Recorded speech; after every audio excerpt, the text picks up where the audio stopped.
Welcome back to our podcast SMP Singkara Lulus Podcast. Pada episode kali ini, saya Ita Marjulina Vitastorus akan memandu berjalannya podcast pada kali ini. Hari ini saya bersama salah satu siswa berprestasi SMP Singkara Lulus. Udah pada kenal belum? Silahkan perkenalkan diri. Oke, sebelumnya aku perkenalin diri dulu ya. Nama panjang aku Ripka Magdalena Sihaan. Aku dari kelas 9C dan aku biasanya dipanggil Ripka. Halo Ripka, selamat atas prestasi yang luar biasa di VLS 2N. Bisa cerita nggak bagaimana awal mula perjalanan kamu hingga bisa ikut kompetisi ini? Mungkin selama proses latihan dan bagaimana cara kamu mengatasi perjuangan-perjuangan yang mungkin seperti itu?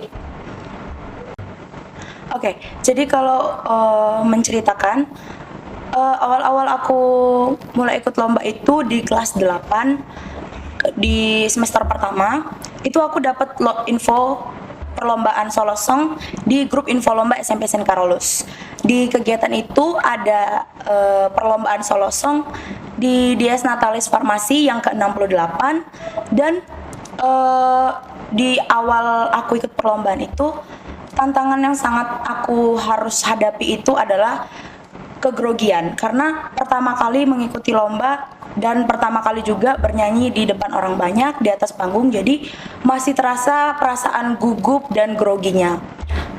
Setelah dari mengikuti perlombaan itu, aku mulai berpikir nih kayak, wah kayaknya seru deh kalau misalnya ikut lomba kayak gini banyak-banyak, bisa menambah pengalaman gitu. Jadi setelah itu aku mulai ikut kayak lomba bulan bahasa solo song di SMP Singkara Lulus. Lalu aku juga mengikuti lomba-lomba lainnya yang didampingi oleh guru di SMP Singkara Lulus gitu. Oke. Apa tantangan terbesar yang Ripka hadapi selama proses latihan dan kompetisi, dan bagaimana cara kamu mengatasinya, Rip? Seperti yang aku ceritakan tadi, kalau di pertama itu pasti mengalami kegrogian. Tapi semakin lama itu memang tidak merasakan kegrogian lagi, tapi tetap terasa seperti kalau di atas panggung itu merasa takut salah saat bernyanyi. Jadi perasaannya itu seperti, aduh kayaknya nggak enak nih kalau nyanyi suaranya kayak gini. Jadi kalau misalnya udah nyanyi di atas panggung terus tiba-tiba suaranya misalnya berbelit atau fals, gitu ya itu langsung udah nggak fokus lagi, jadi ngeblank, jadi merasa sedih di dalam diri. Jadi cara mengatasi aku itu di atas panggung tetap tenang, tetap fokus, lanjutin dan ingat aja apa tujuan utama ada di panggung itu gitu. Oke. Sejak kapan Ripka mulai suka menyanyi, dan apakah ada momen khusus yang membuat kamu jatuh cinta pada dunia tarik suara? Pertama kali aku suka bernyanyi itu di umur 6 tahun. Di umur 6 tahun itu aku mulai suka nyanyi karena di gereja itu singernya suaranya bagus-bagus. Terus selalu diajak mama ke suatu acara yang ada mengisi suatu waktu untuk bernyanyi.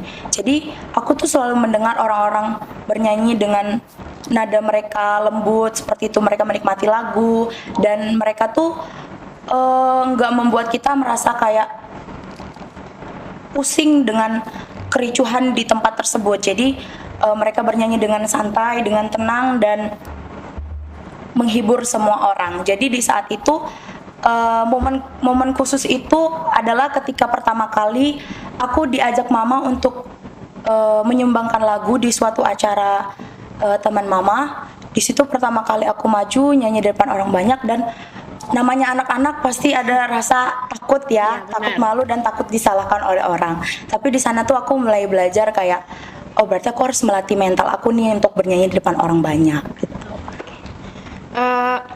Apa kekhawatiran terbesar yang pernah kamu rasakan sebelum atau sesaat tampil, dan bagaimana cara kamu menghadapinya? Kekhawatiran aku itu adalah ketika bernyanyi, di tengah perjalanan bernyanyi itu tiba-tiba ada nada yang tercekik atau fals. Itu suatu kesalahan yang fatal yang bisa membuat kita tuh udah kayak gagal untuk bisa menang. Jadi itu adalah kekhawatiran aku. sebelum naik ke panggung. Dan kalau kekhawatiran di panggung itu adalah menatap mata orang-orang yang mendengarkan suara aku, Tatap mata saya. yang ketika menatap wajah juri juga merasa kayak, aduh, mereka suka nggak ya sama suara aku, mereka tenang nggak ya dengar suara aku. Jadi itu adalah kekhawatiran yang paling aku rasakan ketika sebelum naik panggung dan saat naik panggung. Dan cara mengatasinya juga tetap sama, dengan tenang dan fokus dengan tujuan utama kamu ada di panggung itu. Oke, tapi pernah nggak sih kamu misalnya suara fals atau melengking gitu di saat tampil? Pernah, waktu itu perlombaan di SMA Karolus. Dia di pertengahan lagu suara aku seperti tercekik di bagian nada tinggi. Jadi itu adalah suatu kesalahan yang fatal yang buat aku jadi harapan 2 waktu itu. Jadi nggak mendapatkan juara 3, 2 ataupun 1 gitu. Oke. Bagaimana peran sekolah dalam mendukung persiapan kamu? Apakah fasilitas seperti kostum, ruangan, atau pendampingan guru-guru membantu kamu merasa lebih siap saat menghadapinya? Untuk peran sekolah itu udah sangat membantu aku untuk siap mengikuti lomba.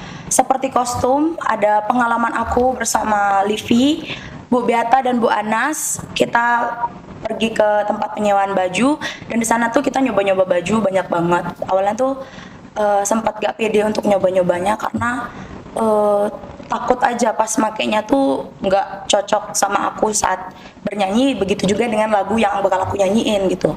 Terus untuk ruang latihan itu, ruang latihannya juga cukup nyaman, tidak terlalu berisik, dan untuk guru pembimbing aku dapat guru pembimbing yang sangat baik hati seperti Bu Beata. Widih. Bu Beata itu kalau Bu Beata itu mengajarinya dengan tulus hati, dengan baik hati, memberikan aku arahan bagaimana sebaiknya aku saat tampil dan hal yang harus aku hindari saat tampil gitu. Bisa ceritakan perasaan kamu saat menjalani seleksi di tingkat sekolah? Apakah ada momen yang membuat kamu lebih percaya diri atau justru merasa grogi? Saat seleksi di sekolah itu adalah pertama kali seleksi itu ketika ingin mengikuti lomba yang di Dias Natalis Farmasi tadi. Itu adalah pertama kali aku mengikuti seleksi di sekolah.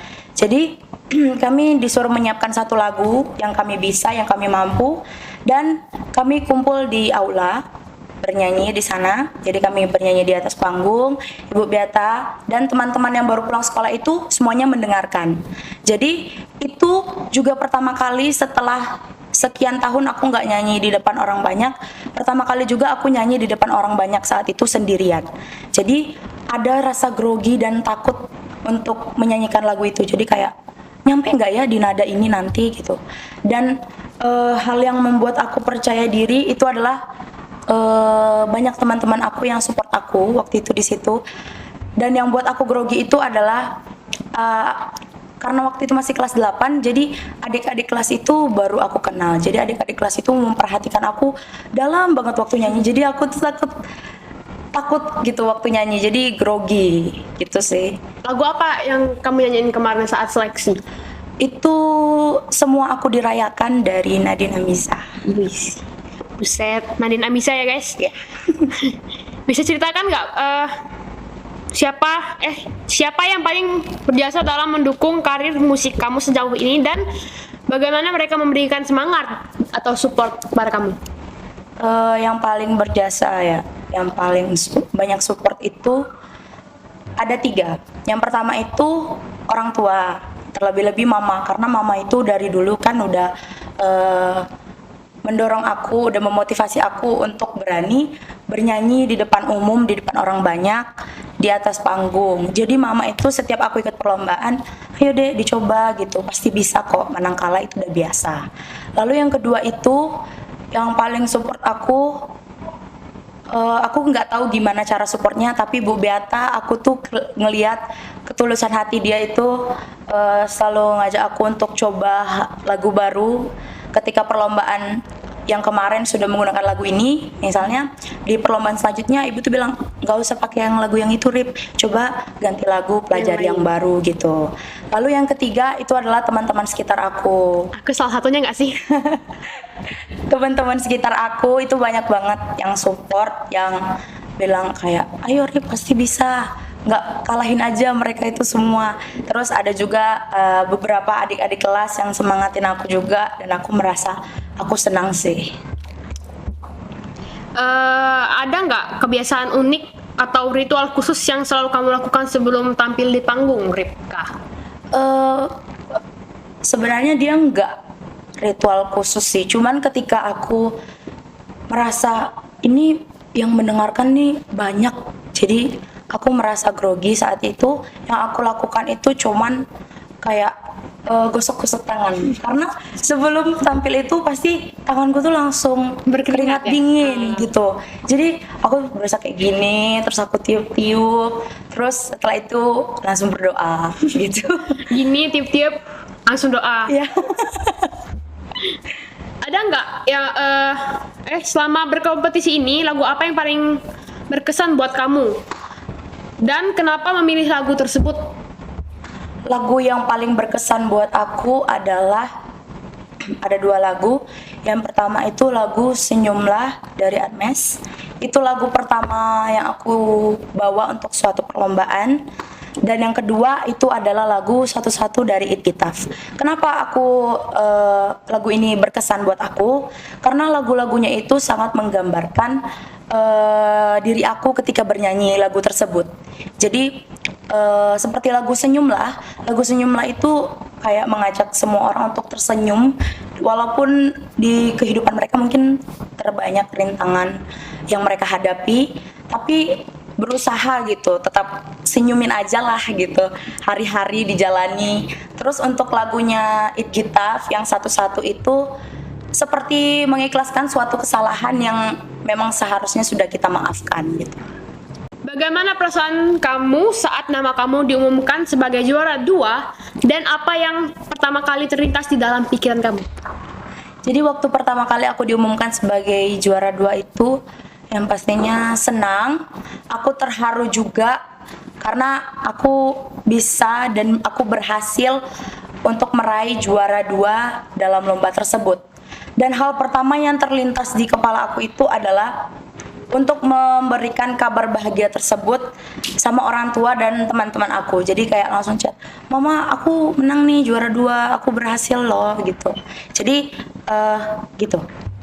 Oke. Sebagai seorang siswa kelas 9, bagaimana Ripka mengatur waktu antara sekolah, latihan menyanyi, dan kegiatan-kegiatan lainnya? Kalau untuk mengatur jadwal itu, biasanya aku mengatur jadwal di mana di bulan tersebut itu memang full kegiatan di sekolah, di luar sekolah, dan di gereja istilahnya. Aku pasti mendahulukan kegiatan yang terpenting dan sudah terjadwalkan dari jauh-jauh hari. Misalnya aku sudah menaruh di catatan di kalender kalau hari itu tuh kamu ada kegiatan ini. Jadi tolong hari itu untuk dikosongkan dulu, seperti latihan menyanyi atau misalnya janjian pergi sama teman-teman. Nah, itu biasanya di hari itu aku fokus ke satu kegiatan yang memang udah aku rencanain. Nah, untuk latihan menyanyi itu tuh aku latihan menyanyi ketika aku mengikuti perlombaan atau aku mengisi acara aja di sekolah. Kalau aku tidak mengisi acara, biasanya aku di rumah itu duduk santai sambil mungkin kerjain tugas, dan aku tuh sambil nyanyi-nyanyi, mungkin buka di YouTube kayak karaoke gitu. Jadi sambil nyanyi, sambil chill gitu. Oke, jadi kalau misalnya ada waktu senggang aja ya nyanyi gitu. Apa arti musik bagi Ripka, dan bagaimana bernyanyi membantu kamu mengekspresikan diri kamu sendiri? Seni musik itu menurut aku adalah sebuah seni yang merilekskan pikiran aku, yang membantu aku untuk istilahnya kayak kita healing, kita jalan-jalan kemana gitu. Nah, musik itu bagi aku adalah sesuatu yang membuat aku bisa tenang di hari yang dimana aku tuh bener-bener kayak mumet, pusing banget. Jadi lagu itu bisa menenangkan pikiran aku, bisa membantu aku untuk misalnya teman-teman aku nih ada yang ngeselin nih, apa ya dia itu kenapa dia kayak gitu, jadi aku langsung kayak dengerin musik biar agak tenang dan nggak terlalu Pikiran istilahnya ya terbawa pikiran gitu.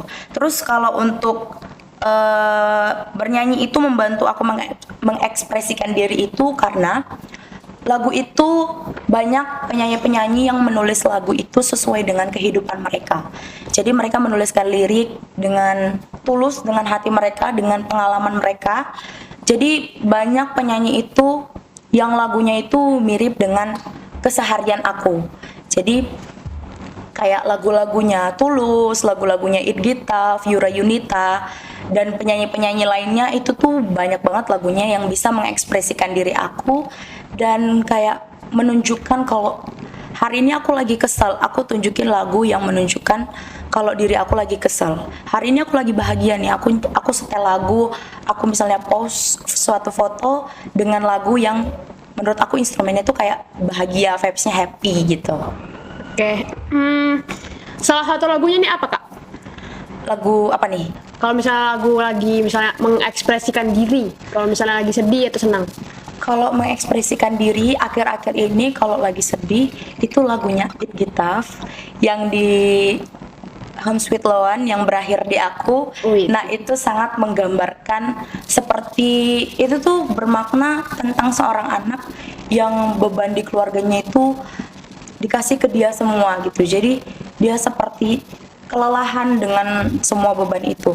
Nah itu menggambarkan aku dengan aku capek kalau misalnya teman-teman aku tuh selalu mengharapkan aku untuk melakukan suatu tugas yang sebenarnya mereka juga bisa ngerjain. Jadi lagu ini itu bukan untuk menggambarkan di keluarga kamu aja, jadi bisa kayak menggambarkan kamu misalnya di sekolah, di pertemanan, atau di persekolahan kamu, atau di misalnya di gereja kamu kesel sama siapa, di lingkungan masyarakat itu bisa menggambarkan diri kamu. Dan kalau kayak lagu-lagu bahagianya sih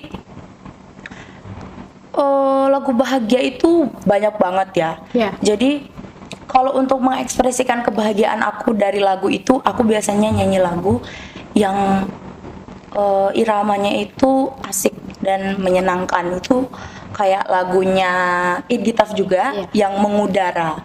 Itu lagunya asik sih. Walaupun memang mungkin maknanya bukan sebahagia itu gitu. Yang mengudara lah yang jauh. Iya, ya? yang itu. Oke. Aku suka lagu yang itu. Kalau bisa bekerja sama dengan penyanyi idola kamu, siapa yang akan kamu pilih dan kenapa kamu memilih dia? Lagi-lagi aku jawab Idgitaf karena menurut aku Idgitaf itu, menurut aku ya, suara dia itu hampir mirip sama genre suara aku, hampir Iya mirip. sih, menurut Iya. aku juga mirip. Ya, hampir mirip karena aku belajar dari lagu dia yang aku gunakan untuk melaksanakan perlombaan itu, lagu satu-satu. Aku merasa kayak ini genrenya pas sama suara aku. Terus iramanya itu, suara dia juga kayak bisa nih masuk di aku. Jadi aku merasa kayak kayaknya bisa deh kalau misalnya aku collab sama dia, terus nyanyi bareng, terus kita bersenang-senang bareng. Jadi aku juga berharap Kak Idgitaf datang ke Bengkulu dong. Kayak di kita katanya kata Rifka datang ke Bengkulu dong. Datang ke Bengkulu, kita konser bareng-bareng. Kayaknya udah ngefans berat banget deh kayak sama kakak aja. Iya, betul. Aku juga ngefans sama Kak Idgitaf tuh baru-baru ini karena saat aku ikut lomba itu sih, dengar lagu dia yang satu-satu sama lagu Takut yang pernah viral. Takut gimana tuh, Kak? Yang sudah di kepala dua. Asik. Punya rencana apa untuk ke depan? Apa cita-cita terbesar kamu dalam dunia musik atau kehidupan lainnya?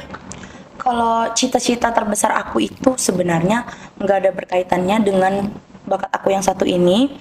Cita-cita terbesar aku itu adalah aku ingin membantu orang yang sakit, yaitu dokter. Jadi aku pengen banget jadi dokter, tapi di satu sisi aku tuh pengen walaupun aku jadi dokter, aku tetap bisa mengeluarkan suara aku dan didengar oleh orang banyak. Jadi walaupun aku nanti puji Tuhannya bakal jadi dokter, aku masih tetap bisa jadi singer di gereja atau mungkin ada diundang di acara teman-teman aku untuk ngisi atau menyumbangkan lagu gitu. Biar supaya kamu masih bisa mengembangkan talenta-talenta yang masih ada di diri kamu ya. Iya. Terakhir nih, boleh dong Kak Ripka nyanyi sedikit lagu favorit atau lagu andalan kamu saat di FLS 2N. Pasti pendengar podcast kita nggak sabar untuk mendengarkannya. Iya nggak? Ya nggak? Iya dong. Oke, berarti aku nyanyi lagu yang satu-satu aja kali ya, yang waktu FLS 2N. Apa? Dua-dua? Satu-satu dong, jangan dua-dua, jangan Satu-satu ya. Satu-satu di bagian refnya aja. Tapi maaf ya kalau sebelumnya suaraku agak bindeng nih. Aku sudah tak marah, walau masih teringat semua yang terjadi kemarin. Jadikan ku yang hari ini. Aku sudah tak benci, walau nyatanya merugi. Terdengar tidaknya kata maaf, dada lapang terima semua. Udah. Buset, bagus banget. Terima kasih. Oke guys, mungkin ini aja yang bisa disampaikan pada podcast kali ini. Sekian dan terima kasih. Bye bye. Dadah.